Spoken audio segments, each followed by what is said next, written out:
ಅಧ್ಯಾಯ 35. ಶ್ರೀ ಗುರುಗಳು ಹೇಳಿದ ರುದ್ರಾನುಷ್ಠಾನ ಹಾಗೂ ರುದ್ರಾಧ್ಯಯನದ ಬಗ್ಗೆ ಹೇಳಿದ್ದನ್ನು ಕೇಳಿ ದತ್ತದಂಪತಿಗಳು ಶ್ರೀ ಗುರುಗಳಿಗೆ ಭಕ್ತಿಪೂರ್ವಕವಾಗಿ ವಂದಿಸಿದರು. ದತ್ತಪತ್ನಿ ಸಾವಿತ್ರಿಯು ಶ್ರೀ ಗುರುಗಳನ್ನು ಕುರಿತು, ಪೂಜ್ಯರೇ, ನಿಮ್ಮಿಂದ ನಾವು ಅನುಗ್ರಹಿತರಾದೆವು. ನಿಮ್ಮ ಸ್ಮರಣೆಯು ನಮ್ಮಲ್ಲಿ ಚಿರಕಾಲವೂ ಉಳಿಯಬೇಕು ಎಂಬ ಹಂಬಲ ನನ್ನದು. ಆದ್ದರಿಂದ ನನಗೆ ಯಾವುದಾದರೊಂದು ಮಂತ್ರವನ್ನು ಉಪದೇಶಿಸಿರಿ ಎಂದು ಪ್ರಾರ್ಥಿಸಿದಳು. ಆಗ ಶ್ರೀ ಗುರುಗಳು ಆಕೆಯ ಮಾತಿಗೆ ಮುಗುಳ್ನಕ್ಕು, ತಾಯಿ, ಸ್ತ್ರೀಗೆ ಪತಿಯೇ ದೇವರು, ಪತಿ ಸೇವೆಯೇ ಅತ್ಯುತ್ತಮ ಮಂತ್ರವಾಗಿದೆ, ಪತಿವ್ರತ ಧರ್ಮವೇ ಶ್ರೇಷ್ಠವೆನಿಸಿದೆ, ಇವುಗಳ ಮುಂದೆ ಅನ್ಯ ಮಂತ್ರದ ಉಪದೇಶವು ಅಗತ್ಯವಿಲ್ಲ. ಹಾಗೆಂದರೂ ಒಂದು ವೇಳೆ ಮಂತ್ರೋಪದೇಶವನ್ನು ಪಡೆದಲ್ಲಿ ಅದಕ್ಕೆ ವಿಘ್ನ ಬಾರದೆ ಇರಲಾರದು. ದೈತ್ಯ ಗುರುಗಳಾದ ಶುಕ್ರಾಚಾರ್ಯರ ಕಥೆಯನ್ನು ಹೇಳುವೆ ಕೇಳು ಎಂದರು. ಹಿಂದೆ ದೇವತೆಗಳಿಗೂ ಅಸುರರಿಗೂ ಯುದ್ಧವಾಗುತ್ತಿತ್ತು. ದೈತ್ಯ ಗುರುಗಳಾದ ಶುಕ್ರಾಚಾರ್ಯರು ತಮ್ಮ ಸಂಜೀವಿನಿ ಮಂತ್ರದ ಪ್ರಭಾವದಿಂದ ಹತರಾದ ದೈತ್ಯ ಶಿಷ್ಯರನ್ನು ಸಜೀವರಾಗುವಂತೆ ಮಾಡುತ್ತಿದ್ದರು. ಸತ್ತ ದೈತ್ಯರು ಮತ್ತೆ ಬದುಕಿ ದೇವತೆಗಳೊಡನೆ ಯುದ್ಧ ಮುಂದುವರಿಸುತ್ತಿದ್ದರು. ಹೀಗಾಗಿ ಬಹಳ ಕಾಲದವರೆಗೂ ದೇವಾಸುರ ಯುದ್ಧವು ಕೊನೆಗೊಳ್ಳದಿರಲು ದೇವತೆಗಳು ಚಿಂತಾಕ್ರಾಂತರಾದರು. ದೇವತೆಗಳು ಒಟ್ಟುಗೂಡಿ ಶಿವನ ಬಳಿ ಬಂದು, ಹೇ ದೇವ, ದೈತ್ಯ ಗುರುಗಳಾದ ಶುಕ್ರಾಚಾರ್ಯರು ಸಂಜೀವನಿ ಮಂತ್ರದ ಪ್ರಭಾವದಿಂದ ಸತ್ತ ರಾಕ್ಷಸರಿಗೆ ಪುನರ್ಜನ್ಮ ನೀಡುತ್ತಿದ್ದಾರೆ. ಇದರಿಂದಾಗಿ ದೇವದಾನವರ ಯುದ್ಧ ಕೊನೆಗೊಳ್ಳುವುದು ಸಾಧ್ಯವಿಲ್ಲವಾಗಿದೆ. ದಯತೋರಿ ದಾರಿ ತೋರು ಎಂದು ಬೇಡಿದರು. ಶಿವನು ಕುಪಿತನಾಗಿ ನಂದಿಯನ್ನು ಕರೆದು ಶುಕ್ರಾಚಾರ್ಯರನ್ನು ಹಿಡಿದು ತರಲು ಆಜ್ಞಾಪಿಸಿದನು. ನಂದಿಯು ಶುಕ್ರಾಚಾರ್ಯರನ್ನು ಹಿಡಿದು ತಂದು ಶಿವನ ಮುಂದೆ ನಿಲ್ಲಿಸಿದನು. ಶಿವನು ರೌದ್ರಾವತಾರ ತಾಳಿದವನಾಗಿ ಶುಕ್ರಾಚಾರ್ಯರನ್ನು ನುಂಗಿಬಿಟ್ಟನು. ಕುಪಿತನಾಗಿದ್ದ ಶಿವನಿಗೆ ಆ ಕ್ಷಣದಲ್ಲಿ ಶುಕ್ರಾಚಾರ್ಯರು ತನ್ನ ಹೊಟ್ಟೆಯನ್ನು ಸೇರುವುದು ಮರೆತೇ ಹೋಯಿತು. ಭಗವಾನ್ ಶಂಕರನು ತನ್ನ ಶರೀರದಿಂದ ನೀರು ಹೊರಹಾಕಿದಾಗ ಶುಕ್ರಾಚಾರ್ಯರು ಹೊರಬಿದ್ದರು. ಭರ್ಗನೆಂಬ ಶಿವನಿಂದ ಹೊರಬಿದ್ದರಿಂದ ಭಾರ್ಗವನೆಂಬ ಹೆಸರು ಶುಕ್ರಾಚಾರ್ಯರಿಗೆ ಬಂದಿತು. ಪುನರ್ಜನ್ಮದ ನಂತರ ಶುಕ್ರಾಚಾರ್ಯರು ಮತ್ತೆ ದೈತ್ಯರನ್ನು ಪ್ರೋತ್ಸಾಹಿಸತೊಡಗಿದರು. ಆಗ ದೇವತೆಗಳಿಗೆ ದಿಕ್ಕು ಕಾಣದಂತಾಗಿ ಬೃಹಸ್ಪತ್ಯಾಚಾರ್ಯರ ಮೊರೆ ಹೊಕ್ಕರು. ಅವರು ಈ ಸಮಸ್ಯೆಗೆ ಒಂದು ಉಪಾಯವನ್ನು ಸೂಚಿಸಿದರು. ಅದೇನೆಂದರೆ, ಯಾವುದೇ ಮಂತ್ರವನ್ನಾಗಲಿ ಕಿವಿಯಿಂದ ಕಿವಿಗೆ ಉಪದೇಶ ಮಾಡಿದಾಗ ಅದು 6 ಜನಕ್ಕೆ ತಲುಪಿದರೆ ಮಂತ್ರದ ಶಕ್ತಿ ಕುಂದಿ ಹೋಗುತ್ತದೆ. ಆದುದರಿಂದ ಸಂಜೀವಿನಿ ಮಂತ್ರವನ್ನು ಕಲಿಯುವುದಕ್ಕಾಗಿ ದೇವತೆಗಳ ಪರವಾಗಿ ಬುದ್ಧಿವಂತನೂ ಸೌಮ್ಯನೂ ಆದ ವಿದ್ಯಾರ್ಥಿಯೊಬ್ಬನನ್ನು ಶಿಷ್ಯವೃತ್ತಿಗಾಗಿ ಕಳುಹಿಸಿದರೆ ಇದು ಸಾಧ್ಯವಾದೀತು ಎಂಬುದೇ ಆಗಿದೆ. ದೇವತೆಗಳು, ಆಚಾರ್ಯ, ಈ ಕೆಲಸ ಮಹಾ ಮೇಧಾವಿಯಾದ ಕಚನಿಂದ ಮಾತ್ರ ಸಾಧ್ಯ ಎಂದು ಅಭಿಪ್ರಾಯಪಟ್ಟರು. ಬೃಹಸ್ಪತ್ಯಾಚಾರ್ಯರು ಈ ವಿಷಯದಲ್ಲಿ ಇನ್ನೂ ಆಲೋಚನೆಯಲ್ಲೇ ಇದ್ದಾಗ ಕಚನು ತಾನಾಗಿಯೇ ಬಂದು, ತಂದೆ, ನಾನು ಈ ಕಾರ್ಯಕ್ಕೆ ಸಿದ್ಧನಾಗಿದ್ದೇನೆ ಎಂದು ನುಡಿದು ದೇವತಾ ಕಾರ್ಯಕ್ಕೆ ಸಿದ್ಧನಾಗಿ ಶುಕ್ರಾಚಾರ್ಯರ ಬಳಿ ಹೋದನು. ಶುಕ್ರಾಚಾರ್ಯರ ಆಶ್ರಮವನ್ನು ತಲುಪಿದ ಕಚನು ಅವರಿಗೆ ವಂದಿಸಿ, ಆಚಾರ್ಯ, ನಾನೊಬ್ಬ ಬ್ರಹ್ಮಚಾರಿ, ತಮ್ಮಲ್ಲಿ ವಿದ್ಯಾಭ್ಯಾಸಕ್ಕಾಗಿ ಬಂದಿರುವೆ ಎಂದು ಪ್ರಾರ್ಥಿಸಿದನು. ಅವನನ್ನು ಕಂಡ ಕೂಡಲೇ ಈ ಬಾಲಕ ದೈತ್ಯ ಪುರುಷನಲ್ಲ ಎಂಬ ಸಂದೇಹ ಅವರಲ್ಲಿ ಮೂಡಿತು. ಆದರೆ ಅವರ ಒಬ್ಬಳೇ ಮಗಳಾದ ದೇವಯಾನಿಯು ಕಚನನ್ನು ನೋಡಿ ಮೋಹಿಸಿದಳು. ಹೇಗಾದರೂ ಮಾಡಿ ಅವನನ್ನು ಶಿಷ್ಯನಾಗಿ ಸ್ವೀಕರಿಸೆಂದು ತಂದೆಯನ್ನು ಆಗ್ರಹಪಡಿಸಿದಳು. ಮಗಳ ಮನಸ್ಸನ್ನು ನೋಯಿಸಲು ಇಚ್ಛಿಸದ ಶುಕ್ರಾಚಾರ್ಯರು ಕಚನನ್ನು ತಮ್ಮ ಶಿಷ್ಯನಾಗಿ ಬರಮಾಡಿಕೊಂಡರು. ಕಚನು ಶುಕ್ರರ ವಿಶ್ವಾಸವನ್ನು ಗಳಿಸಿದನು. ದೈತ್ಯರಿಗೆ ಇದರಿಂದ ಅಸೂಯೆಯೂ ಉಂಟಾಯಿತು. ಒಂದು ದಿನ ಕಾಡಲ್ಲಿ ಸಮಿತ್ತುಗಳನ್ನು ಆರಿಸಲು ಹೋದ ಕಚನನ್ನು ದೈತ್ಯರು ಕೊಂದು ಬಿಟ್ಟರು. ಮಧ್ಯಾಹ್ನವಾದರೂ ಬಾರದ ಕಚನನ್ನು ನಿರೀಕ್ಷಿಸಿದ ದೇವಯಾನಿಗೆ ತಳಮಳ ಉಂಟಾಯಿತು. ತಂದೆಯಲ್ಲಿ ತನ್ನ ದುಃಖವನ್ನು ಹೇಳಿಕೊಂಡಳು. ಶುಕ್ರಾಚಾರ್ಯರು ತಮ್ಮ ಮೃತ ಸಂಜೀವಿನಿ ಬಲದಿಂದ ಅವನನ್ನು ಬದುಕಿಸಿದರು.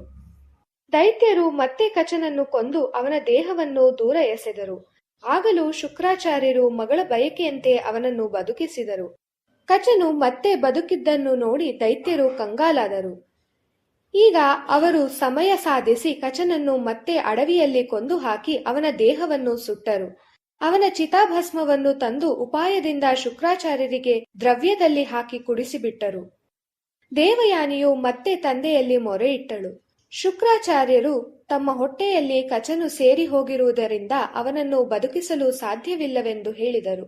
ಆಗ ದೇವಯಾನಿಯೇ ತಂದೆಗೆ ಒಂದು ಉಪಾಯವನ್ನು ಸೂಚಿಸಿದಳು. ತಂದೆ, ನೀವು ಸಂಜೀವಿನಿ ವಿದ್ಯೆಯನ್ನು ನನಗೆ ಉಪದೇಶ ಮಾಡಿ, ಆಗ ನಾನು ಕಚನನ್ನು ಬದುಕಿಸುತ್ತೇನೆ. ನಿಮ್ಮ ಜೀವಕ್ಕೆ ತೊಂದರೆಯಾದರೆ ಆಗ ನಿಮ್ಮನ್ನೂ ಬದುಕಿಸಬಹುದು ಎಂದಳು. ಶುಕ್ರಾಚಾರ್ಯರು, ಮಗು, ಸ್ತ್ರೀಗೆ ಮಂತ್ರೋಪದೇಶ ಮಾಡಬಾರದು. ಅಷ್ಟೇ ಅಲ್ಲದೆ ಈ ಮಂತ್ರವು 6 ಕಿವಿಗಳಿಗೆ ತಲುಪಿದ ಕೂಡಲೇ ಅದು ವ್ಯರ್ಥವಾಗುತ್ತದೆ ಎಂದರು. ದೇವಯಾನಿಯು ತನ್ನ ಹಠವನ್ನು ಬಿಡಲಿಲ್ಲ. ತಂದೆ ವಿಧಿಯಿಲ್ಲದೆ ಮಗಳಿಗೆ ಮಂತ್ರೋಪದೇಶ ಮಾಡಬೇಕಾಯಿತು. ತಂದೆಯಿಂದ ಸಂಜೀವಿನಿ ವಿದ್ಯೆಯನ್ನು ಕಲಿತ ದೇವಯಾನಿಯು ಕಚನನ್ನು ಬದುಕಿಸಿದಳು. ಅವನು ಶುಕ್ರಾಚಾರ್ಯರ ಹೊಟ್ಟೆಯನ್ನು ಸೀಳಿ ಬಂದುದರಿಂದ ಶುಕ್ರಾಚಾರ್ಯರು ಮೃತರಾದರು. ಮತ್ತೆ ದೇವಯಾನಿ ಸಂಜೀವಿನಿ ಮಂತ್ರದ ವಿದ್ಯೆಯಿಂದ ತಂದೆಯನ್ನು ಬದುಕಿಸಿದಳು. ಆಗ ದೇವಯಾನಿಯು ಕಚನನ್ನು ಮದುವೆಯಾಗೆಂದು ಪೀಡಿಸಿದಳು. ಆತನು, ಇದು ಈಗ ಸಾಧ್ಯವಿಲ್ಲ. ನಾವಿಬ್ಬರೂ ಒಂದೇ ಹೊಟ್ಟೆಯಿಂದ ಹೊರಬಂದ ಕಾರಣ ನೀನು ನನಗೆ ತಂಗಿಯಂತಾದೆ ಎಂದನು. ದೇವಯಾನಿಗೆ ಸಿಟ್ಟು ಬಂತು. 3 ಬಾರಿ ನಿನ್ನನ್ನು ಬದುಕಿಸಿದರೂ ನಿನಗೆ ಉಪಕಾರ ಸ್ಮರಣೆ ಇಲ್ಲವೇ? ನೀನು ನನ್ನನ್ನು ನಿರಾಸೆಪಡಿಸುವುದಕ್ಕಾಗಿ ನನ್ನ ತಂದೆಯಿಂದ ನೀನು ಕಲಿತ ಸಂಜೀವನಿ ವಿದ್ಯೆ ಮರೆತು ಹೋಗಲಿ ಎಂದು ಶಾಪವಿತ್ತಳು.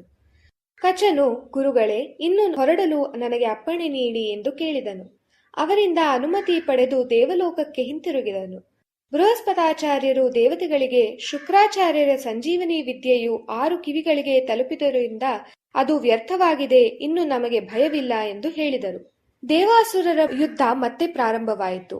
ಈ ಬಾರಿ ದೈತ್ಯರನ್ನು ಬದುಕಿಸಲು ಶುಕ್ರಾಚಾರ್ಯರಲ್ಲಿ ಮಂತ್ರಶಕ್ತಿ ನಾಶವಾಗಿ ದೈತ್ಯರೆಲ್ಲರೂ ಹತರಾದರು.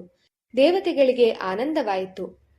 ಶ್ರೀ ಗುರುಗಳು ಕಚದೇವಯಾನಿ ಕಥೆಯನ್ನು ಸಾವಿತ್ರಿಗೆ ಹೇಳಿ, ತಂಗಿ, ಹೆಣ್ಣು ಮಕ್ಕಳು ಮಂತ್ರೋಪದೇಶ ಪಡೆಯುವಂತೆ ವ್ರತ, ನಿಯಮ, ಉಪವಾಸಗಳನ್ನು ತಮ್ಮ ತಮ್ಮ ಸಂಪ್ರದಾಯದಂತೆ ಪಾಲಿಸಿದರೆ ಸಾಕು, ಅವರಿಗೆ ಸದ್ಗತಿಯಾಗುತ್ತದೆ ಎಂದರು.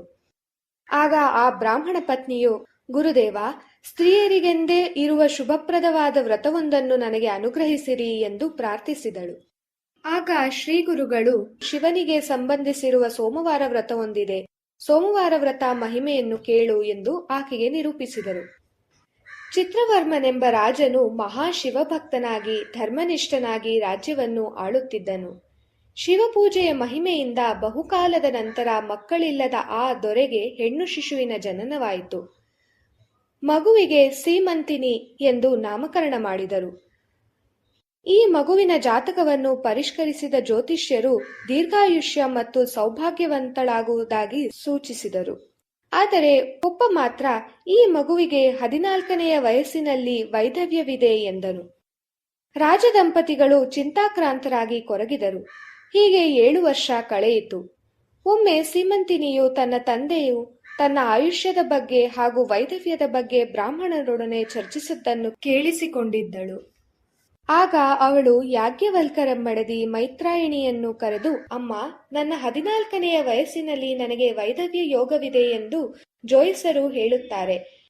ಇದರ ನಿವಾರಣೆಗೆ ಯಾವುದಾದರೂ ಒಂದು ಉಪಾಯವನ್ನು ಸೂಚಿಸಿ ಎಂದು ಪ್ರಾರ್ಥಿಸಿದಳು.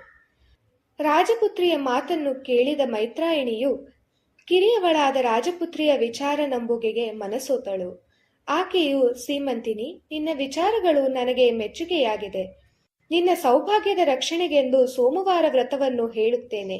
ಈ ವ್ರತಕ್ಕೆ ಭಂಗಬಾರದಂತೆ ನಿಷ್ಠೆಯಿಂದ ಆಚರಿಸಿದಲ್ಲಿ ಅಭೀಷ್ಟಗಳು ಈಡೇರುತ್ತವೆ ಎಂದು ತಿಳಿಸಿ ಸೋಮವಾರ ವ್ರತ ಪೂಜಾ ವಿಧಾನ, ದಾನ, ಧರ್ಮ, ಮಹಿಮೆಗಳನ್ನು ರಾಜಪುತ್ರಿ ಸೀಮಂತಿನಿಗೆ ವಿವರವಾಗಿ ತಿಳಿಸಿದಳು. ಆಕೆ ಮೈತ್ರಾಯಣಿಯು ತಿಳಿಸಿದ ಸೋಮವಾರ ವ್ರತವನ್ನು ಶ್ರದ್ಧಾಭಕ್ತಿಗಳಿಂದ ಆಚರಿಸತೊಡಗಿದಳು. ಸೀಮಂತಿನಿಯ ವಿವಾಹದ ಪ್ರಸ್ತಾಪ ಬಂದಿತ್ತಾದ್ದರಿಂದ ರಾಜ ಚಿತ್ರವರ್ಮ ವರಶೋಧನೆಗಾಗಿ ಪುರೋಹಿತರನ್ನು ಕಳುಹಿಸಿದನು. ಪುರೋಹಿತರು ಸಂಚಾರ ಮಾಡಿ ಇಂದ್ರಸೇನ ರಾಜನ ಮಗ ಚಿತ್ರಾಂಗದನನ್ನು ಯೋಗ್ಯವರನೆಂದು ನಿರ್ಧರಿಸಿದರು. ಚಿತ್ರಾಂಗದ ಸೀಮಂತಿನಿಯರ ವಿವಾಹ ಶುಭಮುಹೂರ್ತದಲ್ಲಿ ನಡೆದು ಹೋಯಿತು. ವಿವಾಹದ ನಂತರ ಚಿತ್ರಾಂಗದನು ಚಿತ್ರವರ್ಮನ ಅರಮನೆಯಲ್ಲೇ ಹಲವು ದಿನಗಳ ಕಾಲ ಕಳೆದನು.